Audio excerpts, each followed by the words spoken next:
A woman approached Padre Pio, her face etched with despair.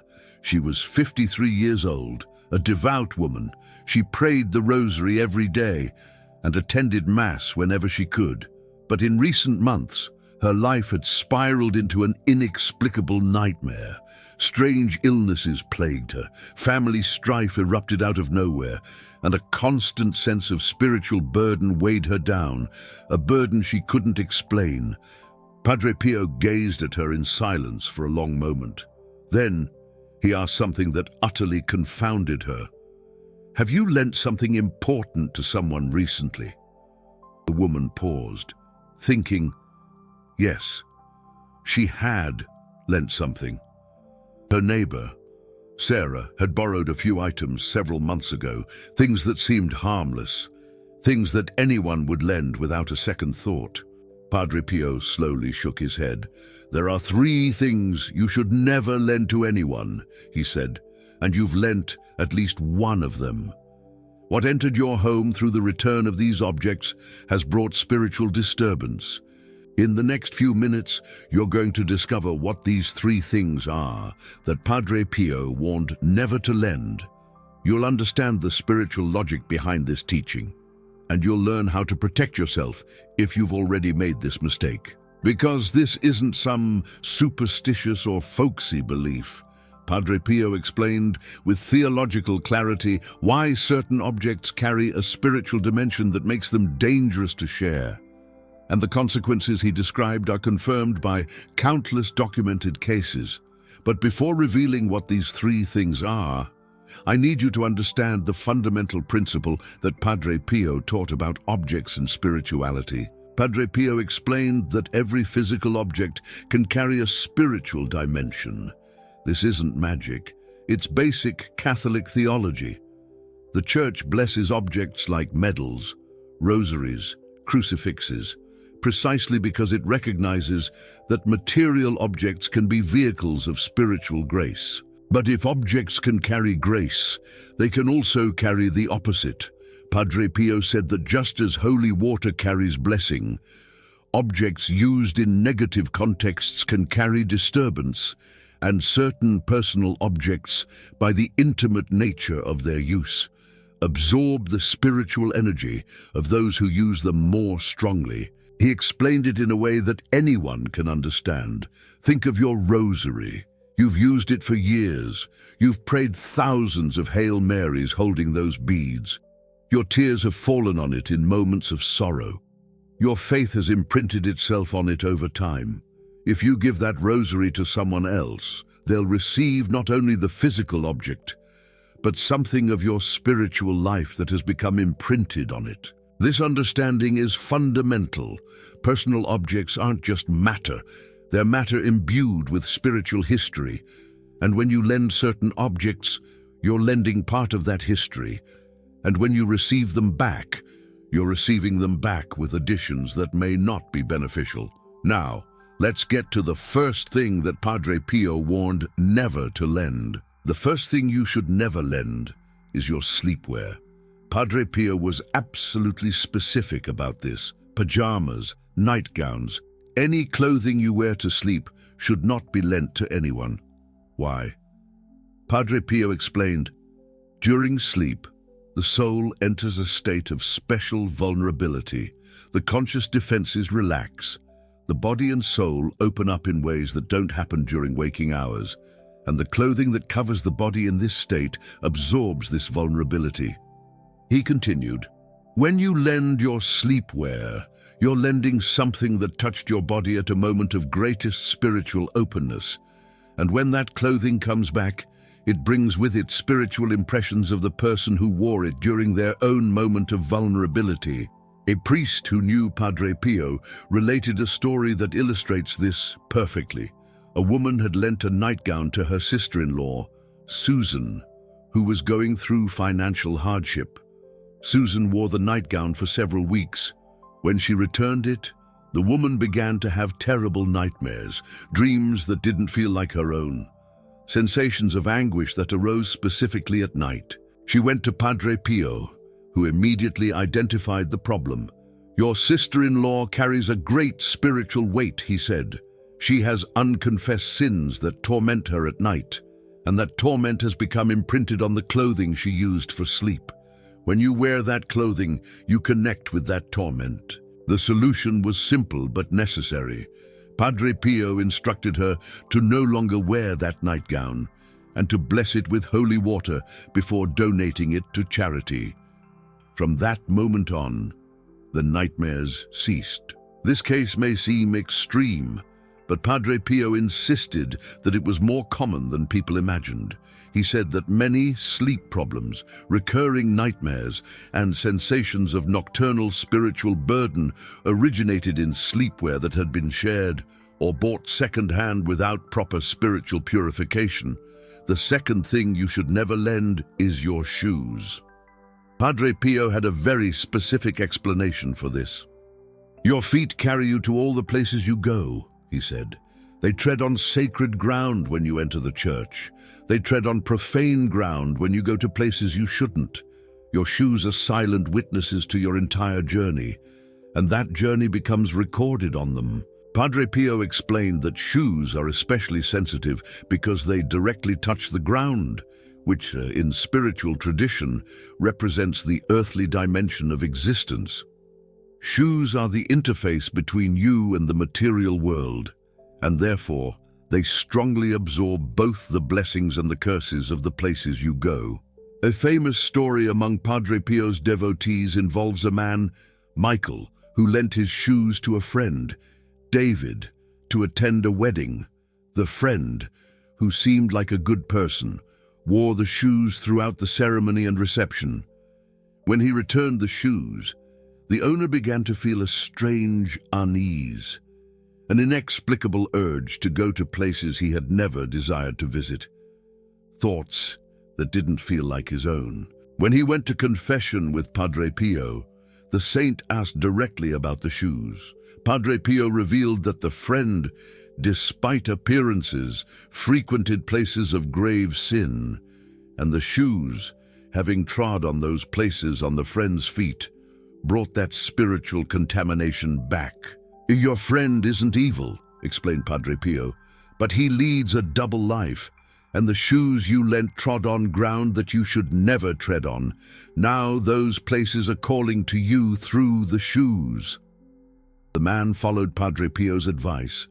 He threw away the shoes and made a full confession, seeking purification. The unease disappeared completely. Padre Pio was so serious about this that he even warned against buying used shoes. If you buy second-hand shoes, Padre Pio would say, bless them with holy water before you wear them for the first time. You don't know where those shoes have been. You don't know what kind of person wore them. You don't know what places they've walked. The third thing you should never lend is your personal rosary. This was perhaps Padre Pio's most emphatic teaching about lending. The rosary isn't just an object of devotion, he explained. When you pray with the rosary over time, it becomes an extension of your prayer life. Every Hail Mary you pray becomes imprinted on those beads.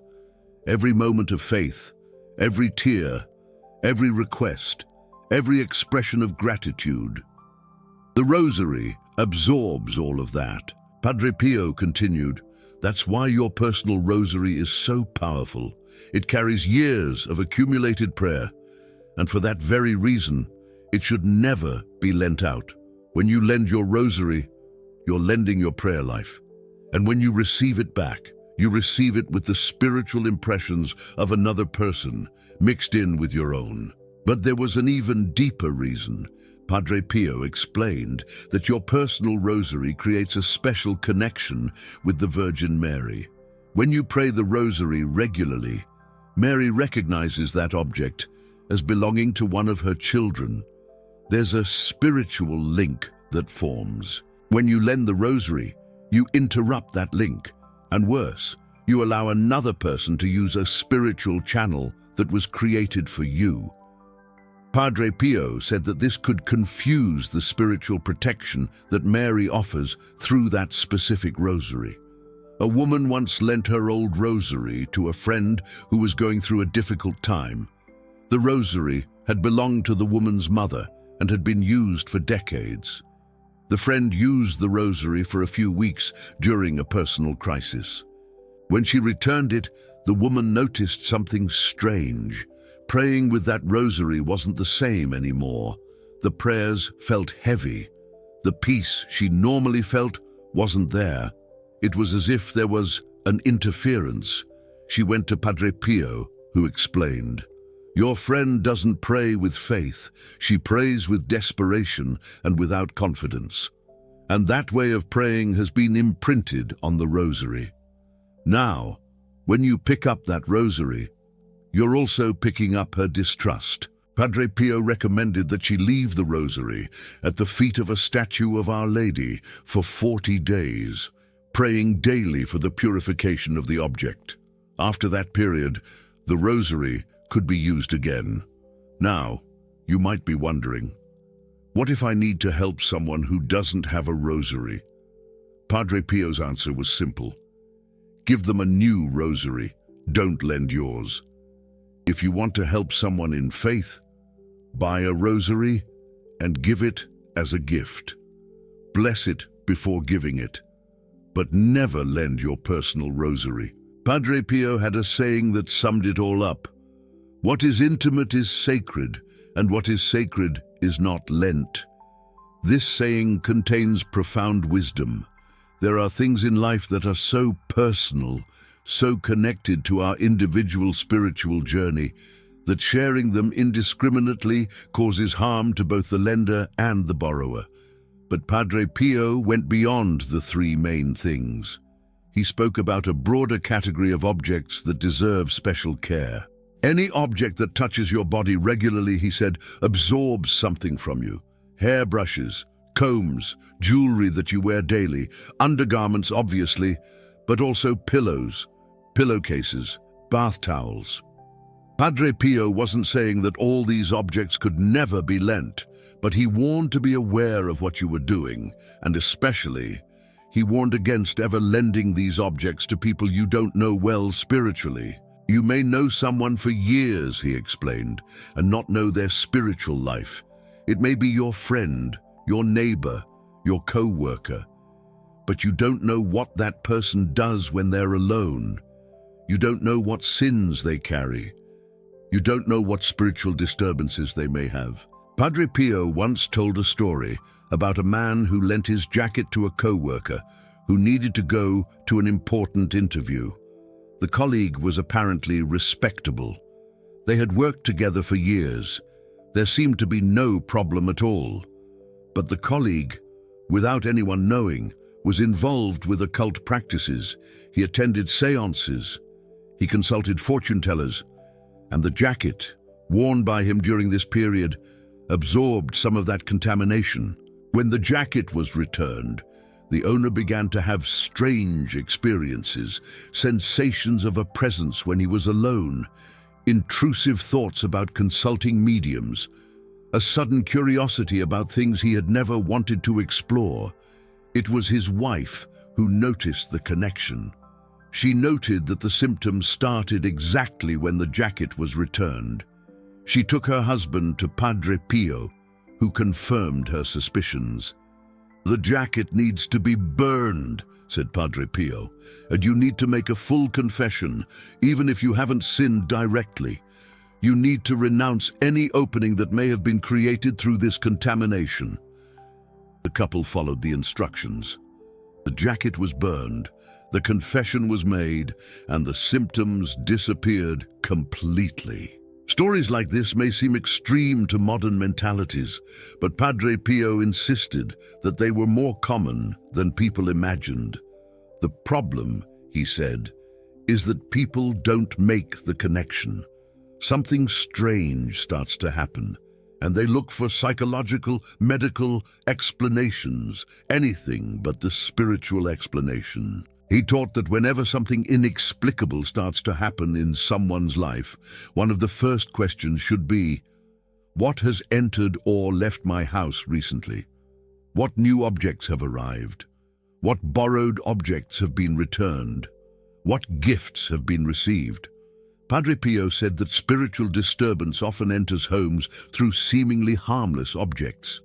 And equally, Sometimes spiritual protection leaves the house when blessed objects are lent or given without due consideration. But hold on, because there's something even more important that Padre Pio taught about this subject. He didn't want to create paranoia. He didn't want people to live in fear of every object around them. What he wanted was awareness. Awareness means knowing what you're doing when you lend something intimate. It means thinking before accepting used objects from people you don't know spiritually. It means protecting your spiritual space with the same seriousness that you protect your physical space. Padre Pio used an analogy that everyone understood. Would you unlock the door of your house for a stranger to enter? Of course not. So why do you leave spiritual doors open through objects that circulate without care? This analogy is powerful because it shows that spiritual protection follows the same logic as physical protection. You are careful about who enters your home. You should be just as careful about what comes into your home. And now we arrive at a question that many people ask. What if I've already loaned these things out? What if I've already received back contaminated objects? What do I do? Padre Pio had a specific protocol for the purification of objects. It was simple, but it needed to be done with faith and the correct intention. The first step was recognizing that there was a problem. Padre Pio said that many people live with spiritual disturbances for years without making the connection to problematic objects. So the first step was simply to stop and think. Since when am I having these problems? What changed in my material life around that time? The second step was identifying the suspect objects. Padre Pio recommended making a mental inventory of all the objects that entered or returned to the house in the months prior to the start of the problems. Gifts, borrowed objects that were returned, things bought secondhand, inheritances received. The third step was deciding what to do with each object. Padre Pio had 3 different recommendations, depending on the case. For objects that you suspect are contaminated but want to keep, the recommendation was to bless them with holy water and leave them at the foot of a sacred image for at least 9 days. During those 9 days, pray daily, asking for the purification of the object. For objects that you suspect are strongly contaminated, the recommendation was to get rid of them completely, but not simply throw them away. Padre Pio said that contaminated objects thrown in the trash can contaminate other people who find them. The recommendation was to burn them if possible, or bury them in consecrated ground, like the garden of a church. For objects of sentimental value that you can't destroy or get rid of, the recommendation was a more intense purification, specific confession mentioning the object, mass offered for purification, blessing done by a priest with water and salt that has been exorcised, and then keep the object in contact with sacred objects for 40 days. Padre Pio was very specific about the number 40. 40 days in the desert, 40 days of Noah in the ark. 40 days is the biblical time of purification and transformation, and he applied this number to the purification of contaminated objects. But there was an important warning. Padre Pio said that the purification of objects only works if it is accompanied by personal purification. It's no use purifying the object. If you continue to live in sin, it's no use blessing the rosary if you are not in a state of grace. He explained this with a medical analogy. If you have an infected wound, you need to first clean the wound before applying the medicine. If you apply medicine on dirt, it won't work. In the same way, if you try to purify objects while your own soul is contaminated by sin, the purification won't be effective. That's why Padre Pio always recommended that before any ritual of purification of objects, the person make a good confession, a confession that's complete, honest, without hiding anything. Only after the soul is cleansed will the rituals of purification of objects have full effect. Now let me tell you about an additional dimension of this teaching that Padre Pio shared with people more advanced spiritually. He spoke about the concept of objects as doors. The idea is that certain objects function as spiritual doors. They can be doors to grace or doors to disturbance, and the nature of the door depends both on the object and on who uses it. A crucifix, for example, is naturally a door to grace. When you look at it, you are reminded of the sacrifice of Christ. When you kiss it, you express reverence. The object itself facilitates the connection with the sacred. But Padre Pio warned that even objects that are naturally positive can become problematic, depending on how they are used or who used them previously. A crucifix used in profane rituals, for example, would need serious purification before it could be used devoutly. Similarly, objects that appear neutral can become positive or negative doors. A pair of shoes is a neutral object, but if those shoes were worn by a holy person, they may carry blessing. If they were worn by a person who lives in grave sin, they may carry disturbance. Padre Pio used this understanding to explain why relics of saints are so powerful. The clothing of a saint, the rosary of a saint, the shoes of a saint are not magically powerful in themselves, but because they were used by a person of extraordinary holiness, they absorbed something of that holiness. And when you come into contact with these objects, you connect with that holiness. This works both ways. Objects used by people of great wickedness absorb something of that wickedness. That's why objects from satanic rituals are so dangerous. Not because the object itself has power, but because it was used as a channel for dark forces and retains something of that connection. Padre Pio told a chilling story about this. A man had inherited an antique ring from his family. The ring had belonged to an ancestor who was known for occult practices. The man didn't know this when he started wearing the ring. Soon after he started wearing it, his spiritual life began to deteriorate. He lost interest in prayer. He began to have blasphemous thoughts during Mass.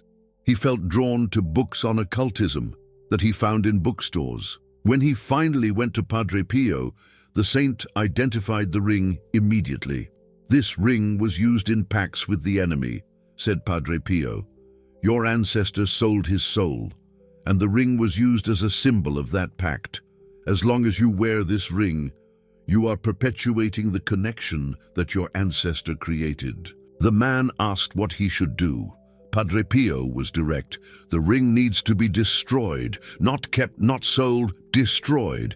Take it to a priest who knows how to perform exorcisms of objects. Let him bless it with the appropriate prayers. Then melt it down and bury the melted metal in consecrated ground." The man followed the instructions. The process was intense. When the ring was blessed, he reported feeling a hostile presence moving away. When the metal was melted, there was a strange odor that everyone present noticed.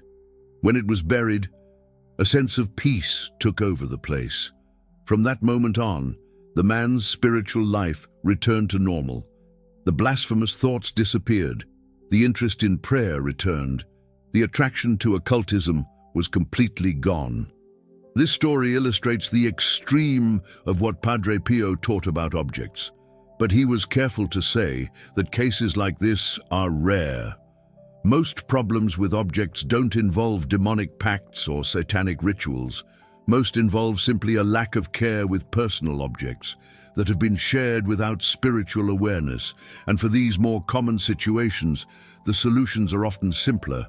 Holy water, prayer, time spent in reverence before sacred images. Most of the time, that's enough. Padre Pio also spoke about preventative protection. It's not enough to just react when problems arise.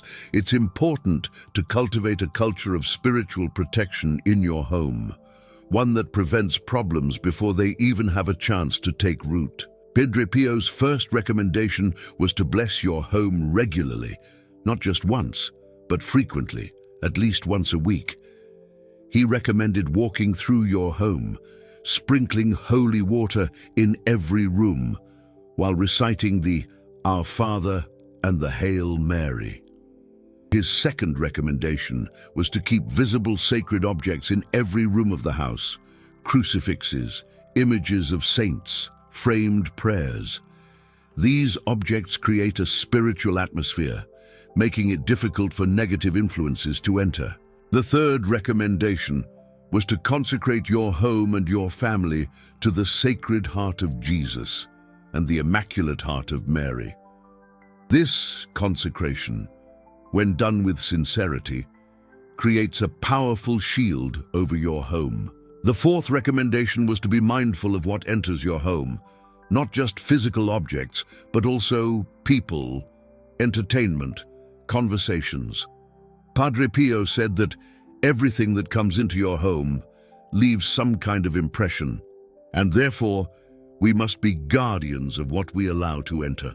He told the story of a family who followed all these recommendations meticulously.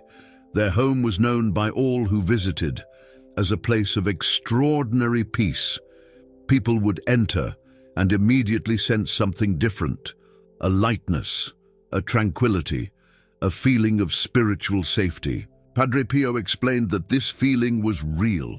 It wasn't just imagination. It was the result of years of consistent spiritual care. Each prayer recited in that house had left its mark. Each blessing had accumulated. Every decision to keep out negative influences had strengthened its protection. That's the goal, he said, to create a home that is a sanctuary, a place where your family can find refuge from the spiritual chaos of the world, a place where grace flows freely, because the doors to disturbance have been consciously closed. But Padre Pio also cautioned against the opposite extreme. He didn't want to create paranoid people who see demons in every object. He didn't want people to be afraid to live normally. Balance, he would often repeat: awareness without paranoia, care without fear, protection without superstition.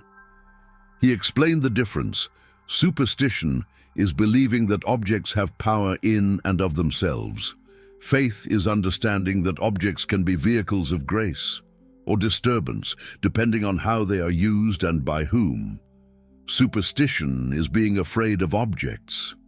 Faith is having respect for the spiritual power that can flow through them. Padre Pio wanted people to understand spiritual reality without being overwhelmed by fear. He wanted them to take wise precautions without becoming slaves to obsessive rituals. He wanted them to protect their homes without living in constant anxiety. And the key to that balance, he said, was trust in God. If you are in a state of grace, if you live a life of prayer, if you receive the sacraments regularly, you have a fundamental protection that no contaminated object can easily penetrate. Serious problems, he explained, usually happen to people who are already spiritually vulnerable. People who don't pray, people who live in sin, people who don't receive the sacraments.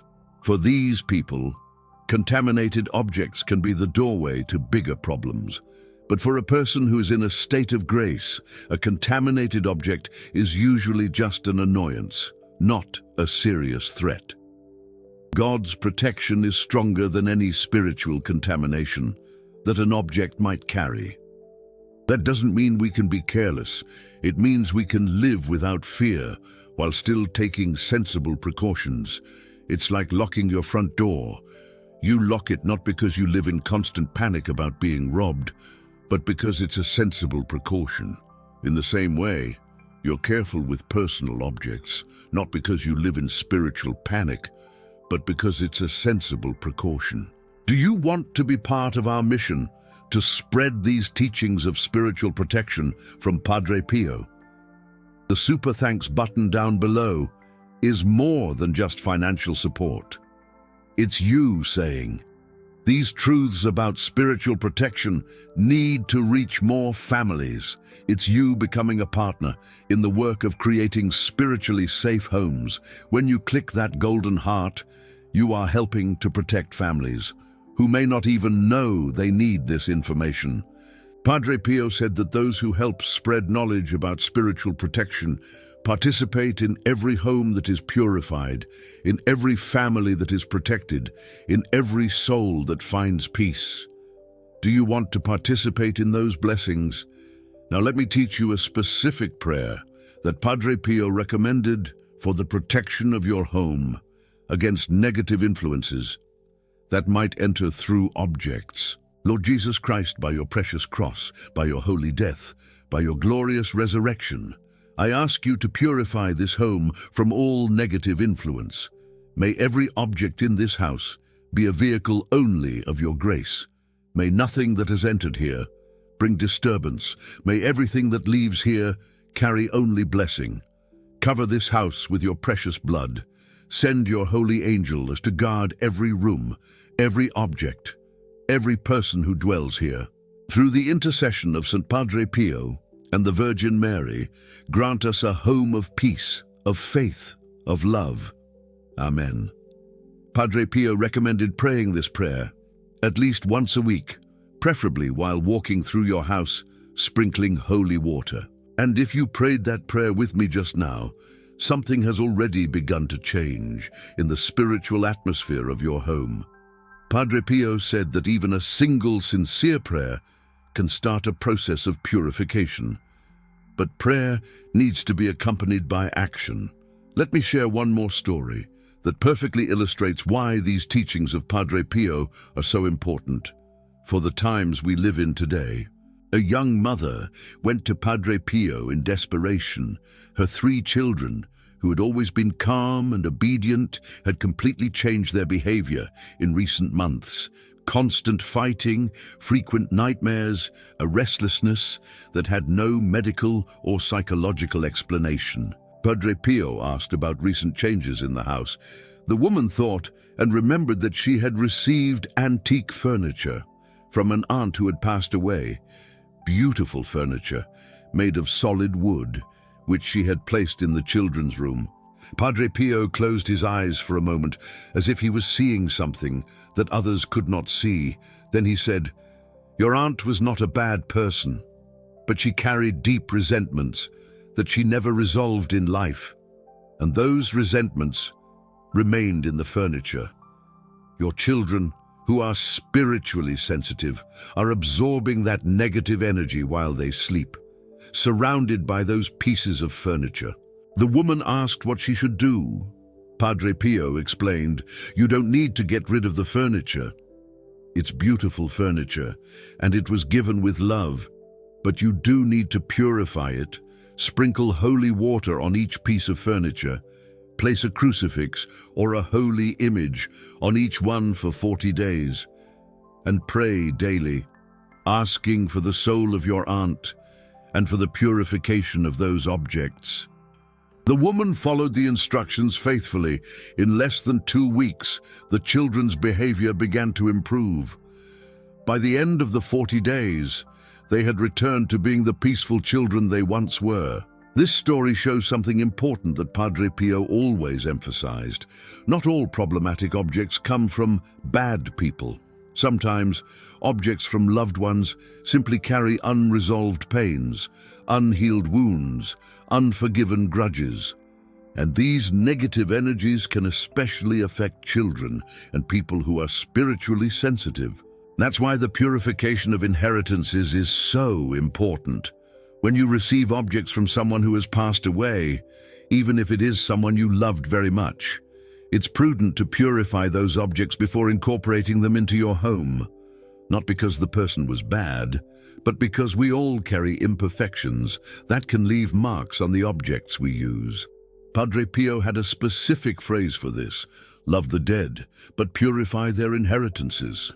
This isn't disrespect, it's spiritual prudence. Now, before we wrap up, let me give you a practical checklist that you can use to assess the spiritual condition of your home right now. First question: Do you have a blessed crucifix visible at the entrance of your home? Padre Pio used to say that a crucifix at the entrance is like a spiritual guardian that filters what comes in. Second question, do you have holy water available in your home? If you don't, go to your parish and get some. Padre Pio said that every Catholic home should have holy water available for regular use. Third question, do you know the origin of all the objects in your bedroom? If there are objects whose history you don't know, consider purifying them or removing them. Fourth question, have you received any gifts or inheritances in recent months that haven't been blessed? If so, arrange for the blessing as soon as possible. Fifth question, have you loaned out any of the 3 objects we mentioned today? Sleepwear, shoes, or your personal rosary? If you have loaned them out and received them back, perform the appropriate purification. If you answered no to any of these protection questions, or yes to any of the risk questions, you have work to do. And the best time to start is now. But remember what I said earlier. Prayer without a life in a state of grace has limited power. If you want real protection for your home, start with yourself. Go to confession. Start attending Mass regularly again. Establish a daily prayer life. Only then will the protection rituals have their full effect. And before I go, let me ask you a question that can reveal a lot about the spiritual condition of your house. Think about the objects you have in your bedroom, in the place where you sleep, where you are most vulnerable spiritually. How many of those objects are sacred? How many are neutral, and how many do you not even know where they came from or who used them before they came to you? Right here in the comments in Team, My House is Protected, or Team, I Need to Do a Spiritual Cleansing. Be honest, not for me, not for the others who will read, but for yourself. Because the first step to protection is recognizing the need for it. And if you're on Team, I Need to Do a Spiritual Cleansing, may today be the day you begin, not tomorrow, not next month, today. Start by identifying the suspicious objects. Start blessing your house with holy water. Start removing or purifying what needs to be treated. May Padre Pio bless you, may Mary protect you, and may your home be a sanctuary of peace where the grace of God flows freely and no disturbance finds entry. Remember what I said at the beginning. A woman came to Padre Pio with a life transformed into a nightmare. She discovered that the problem had entered through borrowed objects that she didn't even suspect. She followed the saint's guidance, and her life returned to normal. You too can protect your home. You too can identify and eliminate negative influences. You too can create a home that is a true spiritual sanctuary. The choice is yours, and the time is now.